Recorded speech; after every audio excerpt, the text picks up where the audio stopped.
On an October morning in 2020, the tight-knit small town of New Boston, Texas, awoke to an unfathomable tragedy. Fair warning, this isn't a case for the faint of heart, and by about halfway through, you may wish we still employed a little bit of medieval justice in disturbing situations like this. That morning, 21-year-old Reagan Simmons Hancock was found brutally slain in her own home. Even more shocking, Reagan's unborn baby had been cut from her womb and was missing from the crime scene. Inside the house, Reagan's first child, a 3-year-old daughter, was found unharmed, left alone amidst the horrific aftermath. This disturbing discovery marked the beginning of a case that would only grow more surreal. The disturbing details of a demented plot emerged. According to those who knew her, Reagan was a young mother full of life and love. She was married to her high school sweetheart, Homer Hancock, and together they were raising their 3-year-old daughter. Reagan was 8 months pregnant with a second daughter they planned to name Braxlynn Sage. She often shared her excitement about the new baby on social media, counting down the days until her November due date.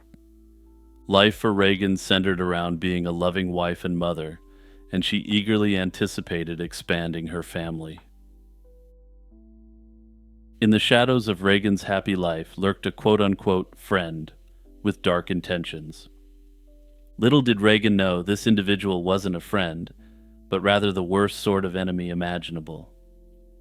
Taylor Renee Parker was a 27-year-old woman from a nearby community who had been acquainted with Reagan.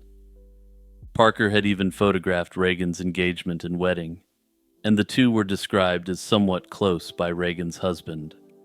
On the surface, Parker appeared friendly and supportive, but behind the scenes, she was entangled in a web of lies that would soon turn deadly. Desperate to keep her own romantic relationship from falling apart, Parker concocted an elaborate story that she was pregnant. This was a lie she had maintained for almost 9 months. She convinced everyone around her that she was expecting, posting fake ultrasound images, throwing a cheerful gender reveal party, and sharing constant updates on social media. In reality, there was no baby on the way. Prosecutors later revealed that Parker's motive for this deception was her fear that her boyfriend would leave her if she didn't produce the child she had promised him. As her fictitious due date approached in the fall of 2020, Parker grew increasingly desperate to find a real infant to substantiate her lies. Taylor Parker's scheme wasn't a spontaneous act of violence, but a meticulously plotted crime months in the making. As the date she had claimed as her due date drew near, Parker began searching for a pregnant victim whose baby she could steal. Evidence later showed that she conducted extensive research on how to fake a pregnancy believably, and even how to perform a crude cesarean section on a pregnant woman. Parker watched countless videos about childbirth and newborn care, including medical demonstrations involving premature infants around 35 weeks. Disturbingly, this was the same stage Reagan's pregnancy had reached. Online searches recovered from Parker's devices showed she had also been studying how to stage a convincing home childbirth and avoid detection. On the morning of October 9th, 2020, Parker put her deadly plan into motion. She showed up at the Simmons Hancock home under the pretense of a friendly visit, catching Reagan completely off guard. What unfolded inside Reagan's home that morning was every expectant mother's worst nightmare. In fact, it's such an extreme scenario that it's likely beyond the worst-case scenario imagined. Parker attacked Reagan with unimaginable brutality, and I'm going to do you a favor and spare you the details, since this is one of the most disgusting crimes I've ever read about. Parker then used a scalpel to cut open her abdomen and extract the unborn baby girl from her womb. The infant was cruelly wrenched from her dying mother's body, and in a further tragic twist, this traumatic violence ensured that the baby didn't survive the ordeal either. Parker then fled the scene, callously leaving Reagan's 3-year-old alone with her mother on the floor. After the attack, Taylor Parker sped away from New Boston with the newborn in her care, intent on making the infant her own. Within hours, a state trooper in DeKalb, Texas, pulled Parker over for speeding and driving erratically. The officer found Parker with a newborn baby who was unresponsive. Parker hastily claimed she had just given birth on the side of the road and that the baby was not breathing. The trooper immediately called for medical assistance, and Parker and the infant were rushed by ambulance to a hospital in Idabel, Oklahoma, the nearest hospital in the area. At the hospital, Parker's story quickly fell apart. Staff grew suspicious when she flatly refused to be examined by doctors, despite insisting she had just given birth.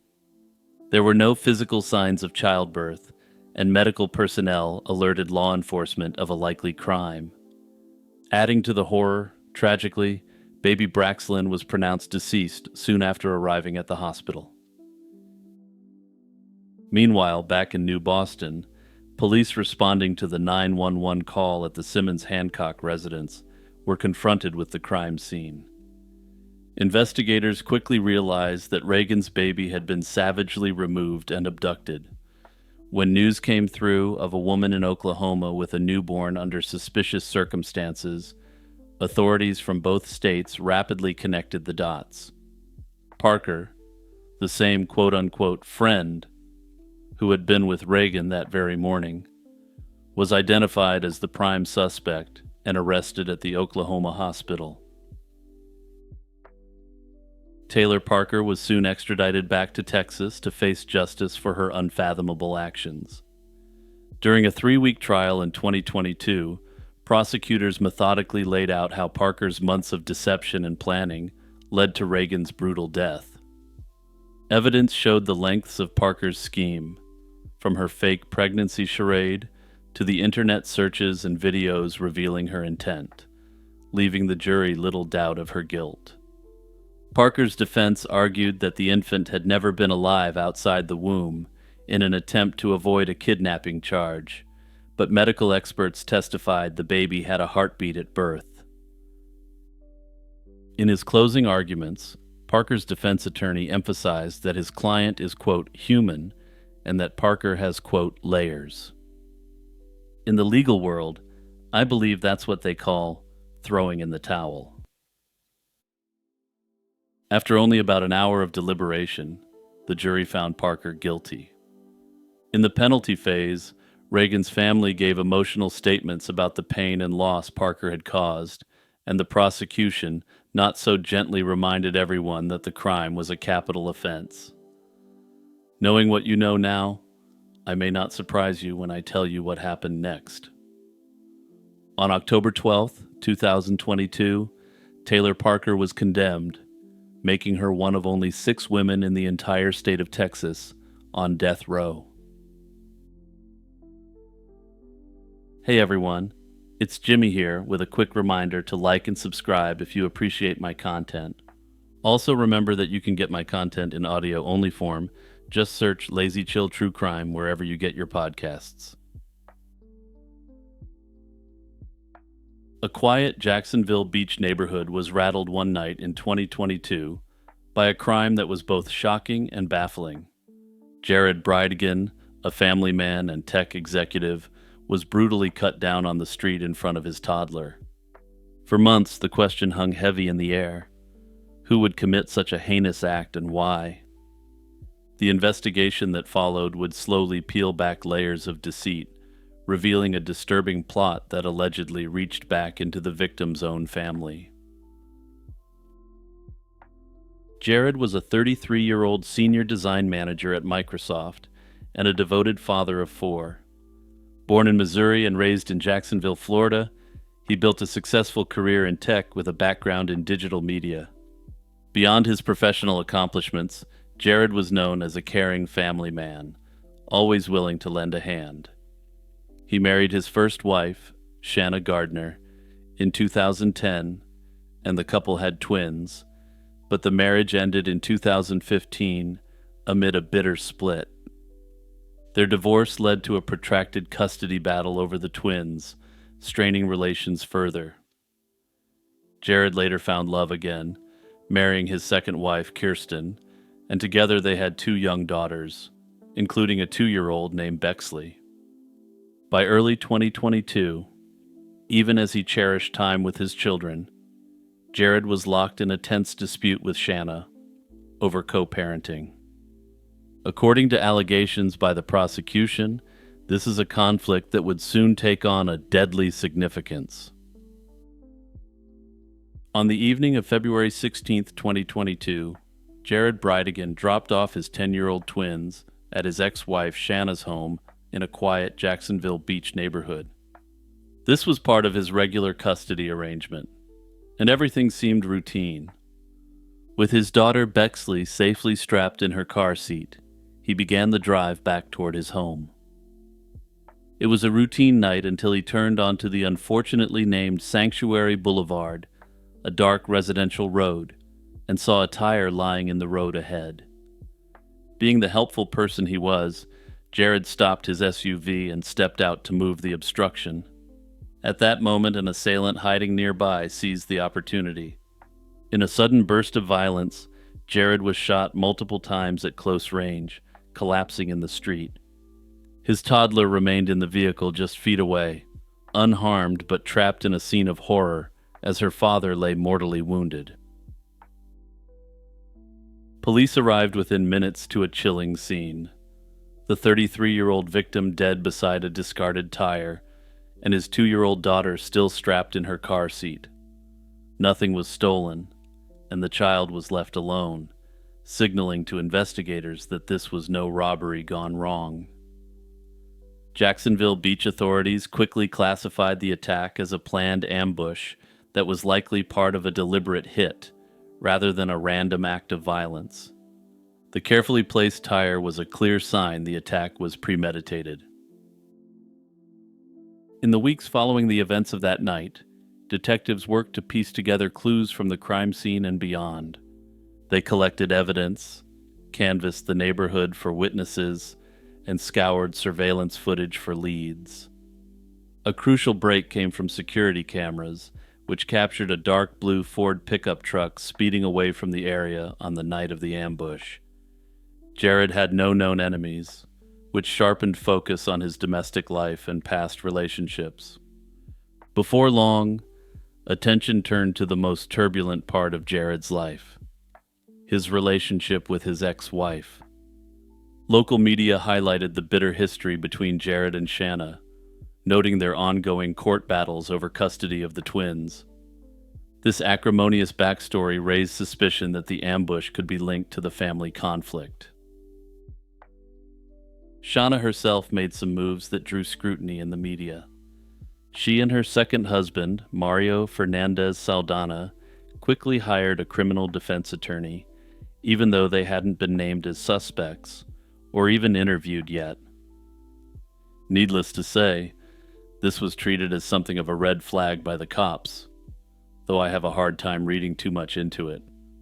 After all, regardless if they were completely innocent, they were going to be investigated. They maintained their innocence as rumors swirled. Meanwhile, Jared's widow Kirsten and his family pleaded publicly for justice, keeping the case in the spotlight as months passed with no arrests. Though outwardly the investigation seemed stalled, detectives behind the scenes were steadily building their case, convinced that this carefully orchestrated ambush had roots close to home. Nearly a year after the slaying, when the trail seemed to have gone cold, the case took a dramatic turn. In late January 2023, police announced the arrest of a 61-year-old man named Henry Tenen in connection with Jared Bridegan's slaying. The arrest was a shocking twist. Tenen was neither a relative nor someone in Jared's circle, but investigators believed he was the hidden assailant. Authorities soon revealed that they believed Tenen hadn't acted alone. In fact, he was a former tenant of Mario Fernandez Saldana, Shanna's current husband, linking the stranger directly to Jared's ex-wife's household. Even more telling, according to prosecutors, Financial records uncovered by detectives showed that Mario had written several checks to Tenon in the weeks after the attack. According to the prosecution, the pieces of the puzzle were finally falling into place, and they intended to use Tenon to build up their case. Facing serious charges, Henry Tenon agreed to cooperate with prosecutors. In March 2023, he pleaded guilty and admitted to being the triggerman, in exchange for a reduced sentence of 15 years in prison. In his statements, Tenon confirmed that he had been recruited and paid to carry out the hit on Jared, confirming that others were behind the deadly plot. His cooperation provided investigators with alleged insider details that pointed squarely to the individuals who had hired him.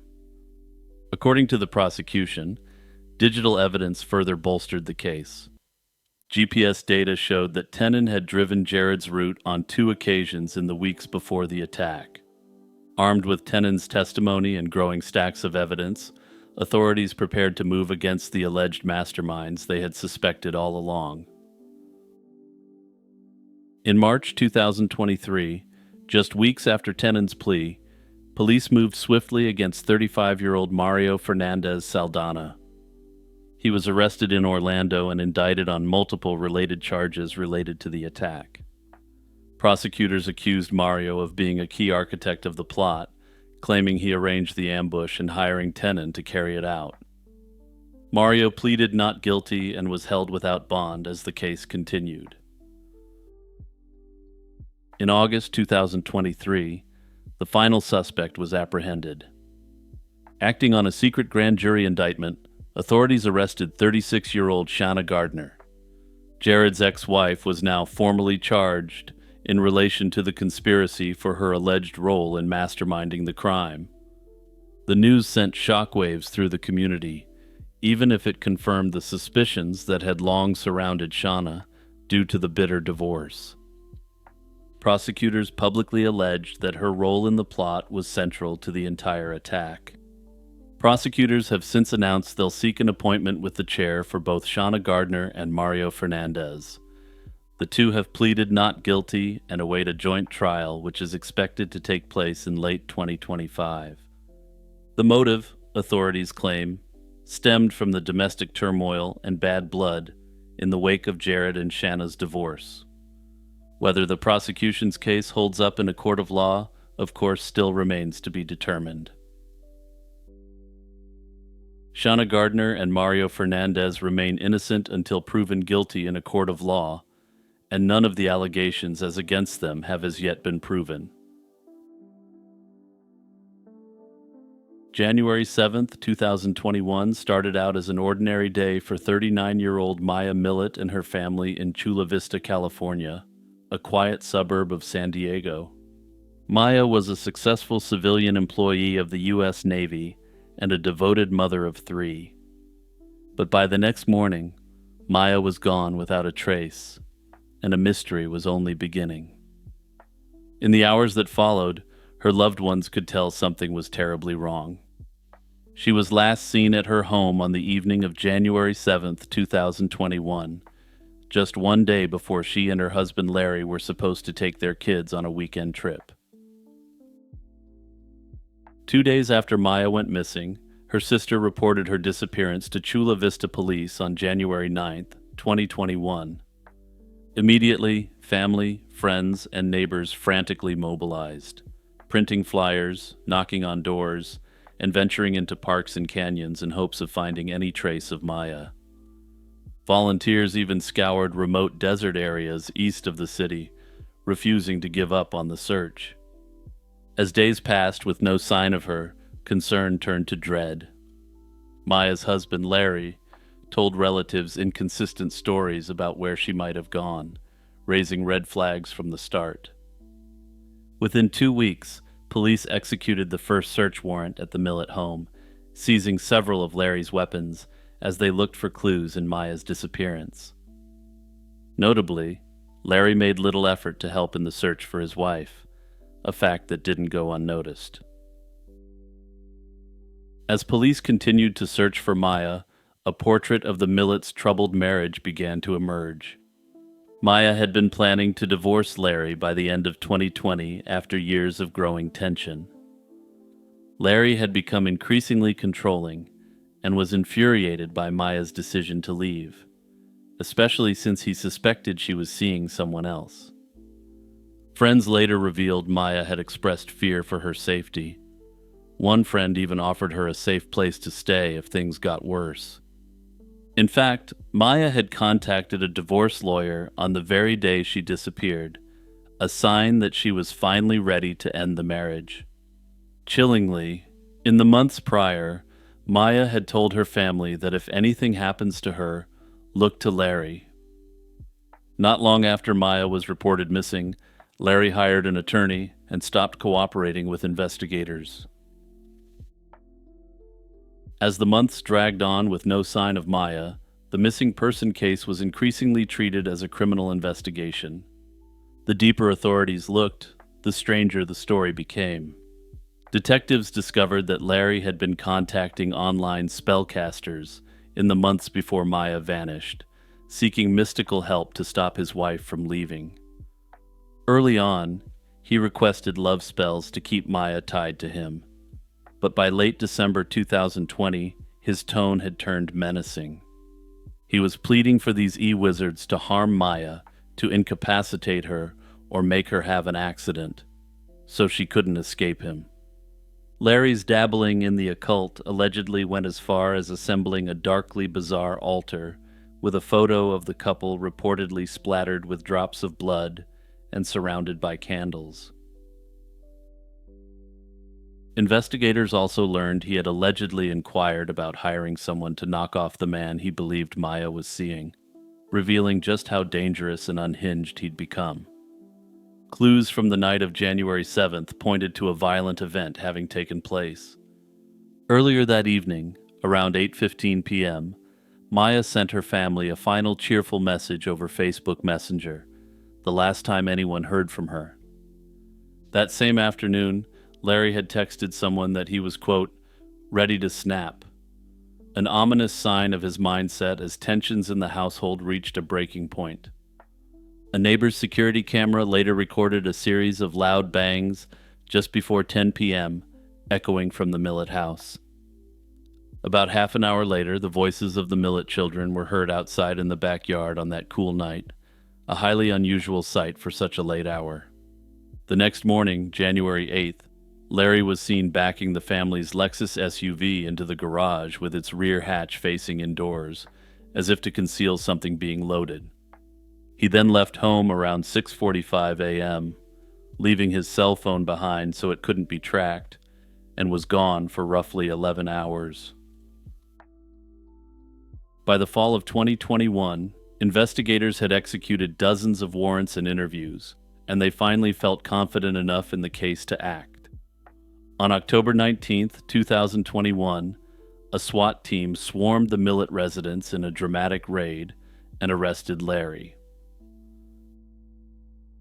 Larry pleaded not guilty at his arraignment and continues to insist that Maya simply left on her own. Investigators and Maya's relatives flatly reject that claim. In court, a judge ordered Larry to be held without bail, citing the potential danger he posed to the public. In 2022, his defense attorney asked the court to deem his client not competent to stand trial by reason of mental illness. After examinations by psychiatrists, this was rejected, and Larry was found to be competent to stand trial. This is where the case stands today. Maya's body has never been recovered, which will necessarily be an extra hurdle for the prosecution going forward. The trial has subsequently been pushed back several times and is now scheduled to proceed in January 2026. Larry Millete remains innocent until proven guilty in a court of law, and none of the allegations as against him have as yet been proven.